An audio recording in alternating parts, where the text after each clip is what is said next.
Un budget légèrement revu à la hausse, il était de 512 millions en 2022, il pourrait s'établir à 521 millions en 2023.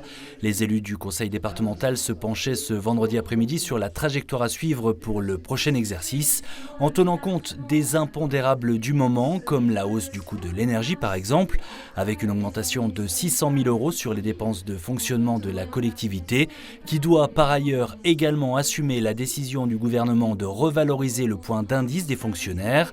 Et cerise sur le gâteau, la part départementale de la taxe foncière est depuis 2021 allouée aux communes. Les collectivités territoriales reçoivent désormais des fractions de TVA, mais ces recettes sont inégales d'un territoire à l'autre. Heureusement, le conseil départemental des Vosges peut compter sur son épargne qui lui permettra d'autofinancer à 90% ses prochains investissements.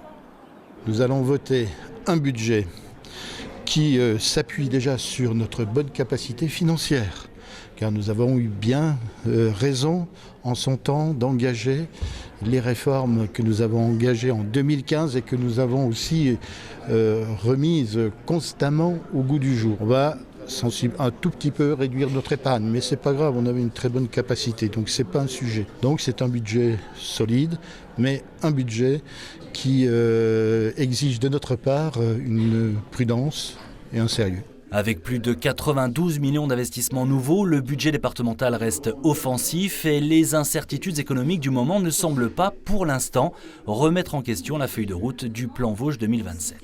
On frise les 25% toujours de part d'investissement, hein. On est à 24,60 à peu près, donc c'est tout de même important. On va garder notre plan pluriannuel d'investissement avec les 80 millions d'investissements qui vont se poursuivre sur soit des projets bâtimentaires, hein, donc une politique patrimoniale importante, mais également un soutien auprès des collectivités qui en ont besoin sur les territoires. 12 millions d'euros d'aide à l'investissement sont prévus dans le budget 2023. Dans les orientations, on retrouve également 98 millions pour l'autonomie et la prise en charge des personnes âgées et handicapées et 50 millions pour la famille et l'enfance, les grandes lignes d'un budget départemental qui sera voté le 19 décembre.